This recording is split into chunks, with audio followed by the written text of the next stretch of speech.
This is a Fox 11 News special. You're Hollywood royalty. And you're, Everybody else is dead. Did you see what he just did? What? You're Hollywood royalty. And he looked at me and said, and you?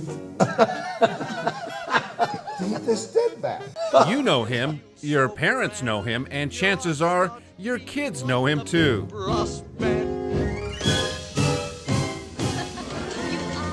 From his signature tap dance to his sense of humor to his signature smile, Dick Van Dyke has certainly earned the title Hollywood royalty. The ladder of life has been strung. You might think a sweep's on the bottommost rung. No ice. And we knew that we had something.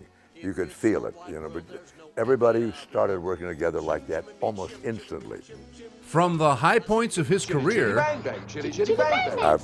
hadn't had butterflies in 50 years. to some of the lesser moments. Can I talk about the crap that you did? The what? The bad stuff you did. Fortunately, most people don't remember them. Isn't that something? Really bad ones. well, tell me about one. In this next half hour, we sit down with one of Hollywood's greats as he takes a look back at his career and life Ball of fun, aren't you? with his brother Jerry by his side.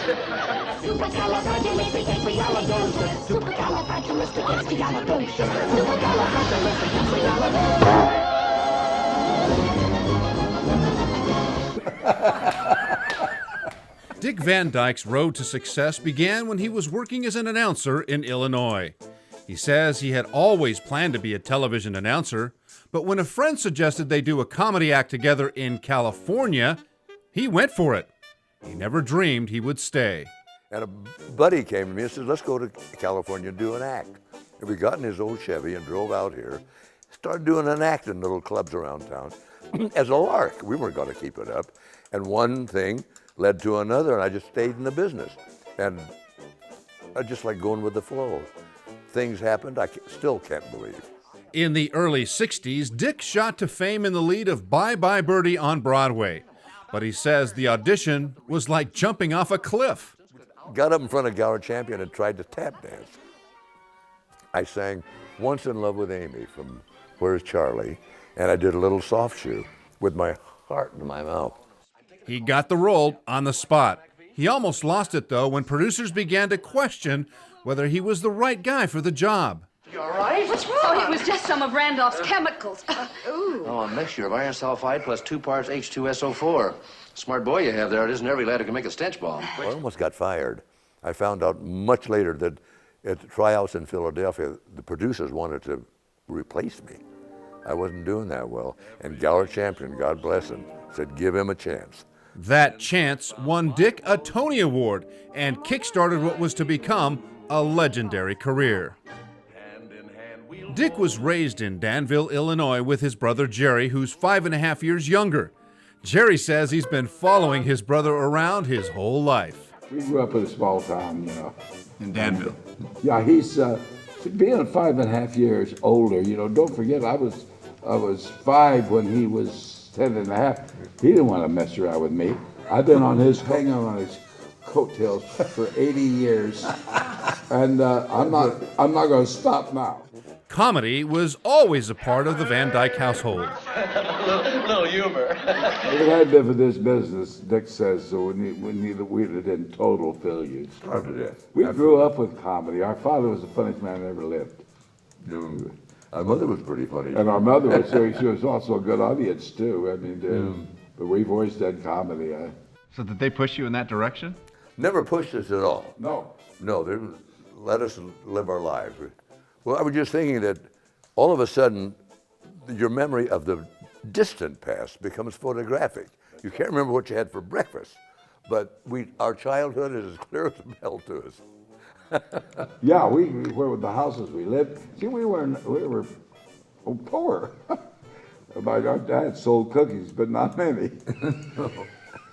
It was Cookie. Hell, I was 24 before I knew his real name. It's true. They called him Cookie. What his real name was? Laura. L-O-R-A, Laura. Yeah. Your dad's name was Laura? Yeah. He hated that. Hey, our mom was George. No. The brothers have always been close. Laughing is just what they do.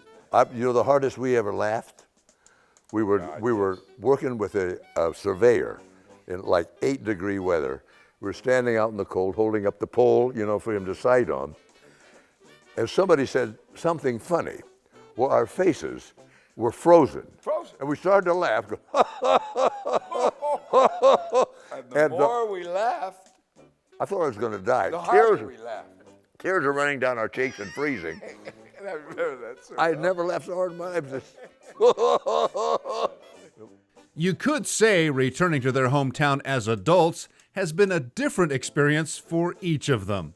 I went home, years ago, they had a Dick Van Dyke Day in my hometown. We had a parade.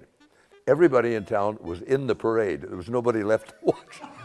That's true. That's true. That's true. my kind of I parade. was there. Years later, Coach, you know, was a hit, and they had a parade for me, and nobody was in it or watching it. Jerry often teases his older brother about riding his coattails, but he enjoyed his own success in the popular TV series Coach. This happens to me constantly.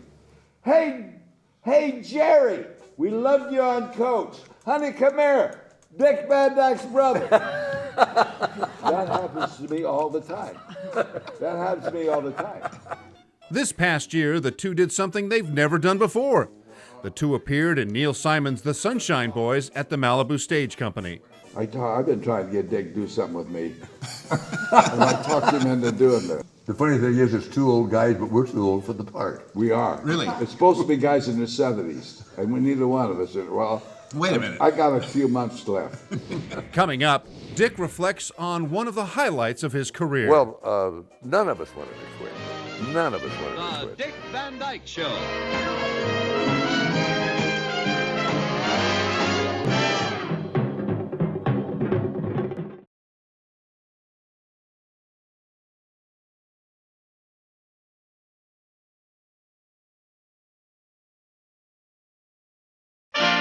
The Dick Van Dyke Show. It didn't take long into our conversation to realize that Dick Van Dyke and his brother Jerry hold something very dear to their hearts. Their time spent on the set of The Dick Van Dyke Show. What's the use? Stacy, what happened with Julie? Well, you know, Carl Reiner's the best writer ever. And we knew that we had something. You could feel it, you know, but everybody started working together like that almost instantly. We became a team, and we read each other's minds. It was just, as Maury used to say, it's like going to a party every day. It was so much fun to do. Everybody got to contribute lines, and we rewrote every day. Yeah, well, what was that you were saying about having to explain a few things? Stacey, are you hiding deep, dark secrets about yourself? Oh, I don't know how dark. They're not very deep. It's just that there's a few things that I haven't been taught telling. It's kind of it's a secret. I'd rather not talk about it. Today, they don't rewrite at all. They're just going to do the line. We kept rewriting right up to the very last minute. And we knew we had something. We just knew we had something good. Carl could write lines, pick up your cadences, your way of speaking, your rhythms. You didn't have to act. All I had to do was read the lines. He was that good. And most of the shows were based on something that happened to somebody. He'd say, anything funny happened today. And we'd write a show based on it. Carl Reiner at the outset said, 5 years is it. And I'd still be doing it if they had the chance. Well, I didn't want to quit. Best 5 years of my life. you did too.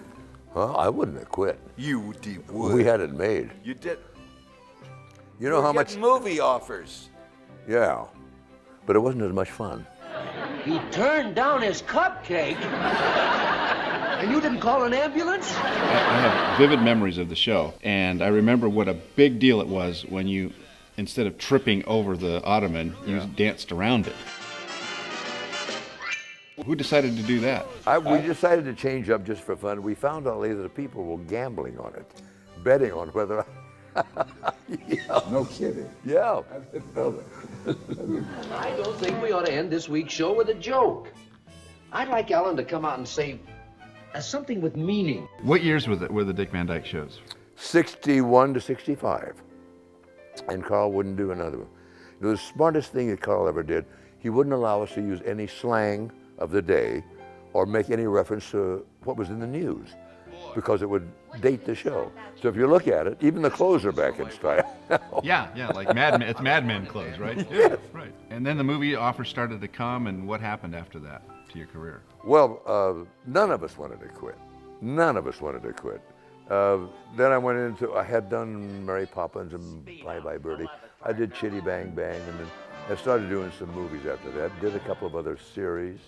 Did a variety show for a while, and theater. I kept busy the whole time. Still busy. This is the kid who wants to be the new night guard. This is the diorama room. On the left there is your Till of the Hun. And this is the Hall of African Mammals. Guy's cute. He's quite a little ball of fun, aren't you, Dexter? Jerry got in on the fun, appearing on the Dick Van Dyke Show 4 different times. I was a terrible sleepwalker. I beat him up in the middle of the night. Yeah, I would go out to play golf, and I did, and Dick would tell these stories to Carl. And Carl said, "That's a funny idea," and he started writing scripts, and he says, "Who are we going to get to play your brother?" Right? Yeah, right. And what did you say? How about my brother? How about my brother? Yeah. Yeah. How could you? Oh, Are you mad? no! Oh! Wait a minute. I don't think you've made a mistake here, ma'am. I don't think I'll write her any more letters. But all is fair between the brothers. Dick also appeared on Jerry's hit show Coach. Not just in the weight room. You should see the size of the guys we got planned for us next year. I mean, they are huge. I tried to get him to come on Coach. He was busy and everything, but we had an episode where I went to a family reunion of Van Damme was my character's name, and I went to a family reunion, and to see, and I go in there and I don't know anybody, and Dick just walks by, and I say, "I don't recognize anybody," and he walks by. No lines. He didn't say anything. He He didn't didn't say dance, anything. he didn't sing, he didn't do anything. Yeah. Still ahead. The only two examples I can think of where we knew that something magical was happening.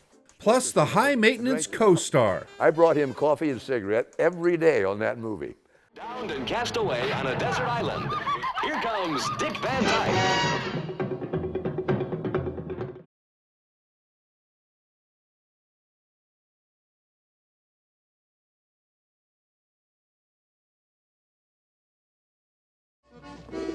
Chim chimney, chim chimney, chim chim chiroo. I does what I likes and I likes what I do. Hello, art lovers. Dick Van Dyke agrees he is most famous for his role as Bert in the 1964 hit Disney movie Mary Poppins. He plays the lovable chimney sweep alongside Julie Andrews. But Dick says he actually asked Walt Disney if he could play a different role. Well, no Royal Academy, I suppose.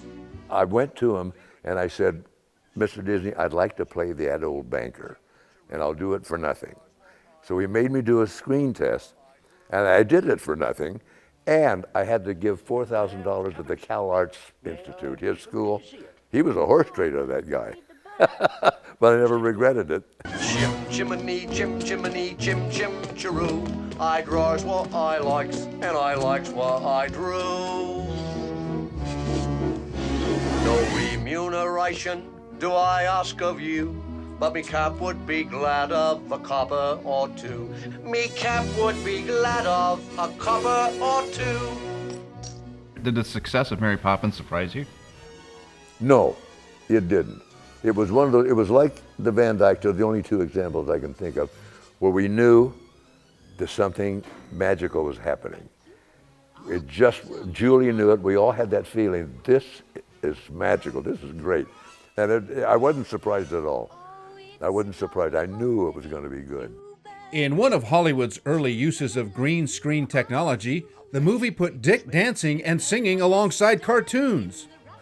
And I've often thought, this is before computer generation, how much fun Walt Disney would have had and he had those toys to play with today. Yeah, you missed it. White up. Cartoon penguins weren't the only strange co-stars Dick Van Dyke shared time with on the silver screen. In the 1966 Disney film Lieutenant Robin Crusoe USN, his sidekick was a chimpanzee, and a high-maintenance one at that. You know, the chimp stole the movie. The chimp, Dinky, was 130 pounds. I'll have to tell you this. First day I walk on the set, the chimp is sitting in a director's chair. I had a cigarette and a cup of coffee, and the chimp went. And I went over, he took the cigarette, took my coffee, smoked the cigarette, and drank the coffee. I brought him coffee and cigarette every day on that movie. And we had lunch together. We became... Really? Yeah. And you didn't think about Jerry for that part? Oh, yeah. I tell you, better than working with me. Want to talk about the crap that you did? The what? The bad stuff you did. Fortunately, most people don't remember the really bad ones. Well, tell me about one. Huh? Give me one example. Tell me. I thought Matlock was pretty good. I mean... Yeah, I did a movie called The Art of Love. I mean, you weren't on Matlock. What was your? I was the killer. Diagnosis murder. Diagnosis murder. 8 years. Thanks for remembering. That's crap. There you are. That's one. No, he did. I did the killer on Matlock. That's I know right. he did some bad things. Brother Jerry also found his way into the world of show business, but not many of Dick's children followed in their dad's footsteps. Nobody really went into show business. I have one daughter, Stacy, with a beautiful voice and did perform for a while, but she doesn't perform anymore. My two grandsons are working together, writing and producing shows for pay-per-view. All my kids turned out to be, I've got 7 grandkids and 4 great-grandkids now, and no signs of slowing down. What are you most proud of in your life, in your career? Well, I'm most proud of my family, the way my family turned out. I'm just astounded by the human beings my kids turned out to be. For me in my career, the happiest 5 years was on the Van Dyke Show, and everybody connected with it says the same thing. It was just a creative ball the whole time. Loved it. Coming up, what could possibly make Dick Van Dyke nervous? I hadn't had butterflies in 50 years. Plus, his advice for anyone hoping to shoot for the stars. Well, when kids ask me, what do you think I ought to do? I tell them to do what I did not do. When we return.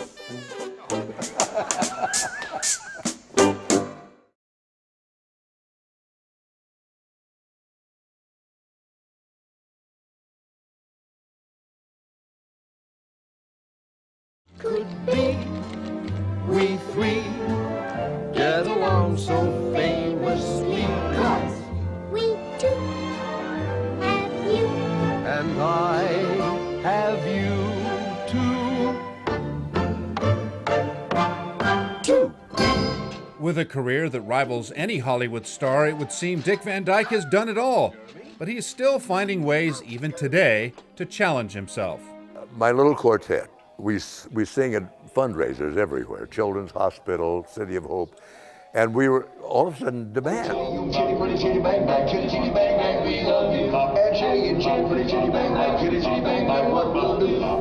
In August, we sang for the president at the Ford Theater in Washington. I hadn't had butterflies in 50 years. I looked out there and all these, the president and Michelle and all the Supreme Court, I was scared to death. But after we did it, Obama came up on the stage and said, "Will you teach me those moves?" That's funny. Yeah, big thrill for me. And the thrills that came early in his career, he attributes a lot to just a little bit of luck. You know, it's amazing to me how much luck and timing have to do with a career. Being in the right place at the right time sometimes. Because I know a lot of very talented people who just can't get going. I've had all those lucky breaks just at the right time. That's the name of his book. And desperation is a great motivator too. You go out there and audition.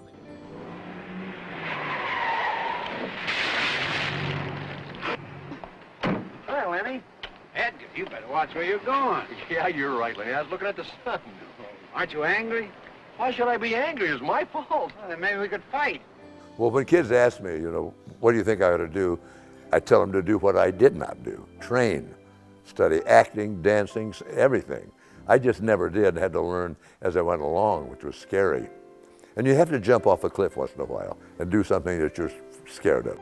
For Dick Van Dyke, that something was his audition for Gower Champions' Bye Bye Birdie, which launched his career, and because he did something he was scared of, we all gained one of the most lovable and legendary stars of our time. Cool. What a sight. Thank you for joining us. I'm Carlos Amezcua.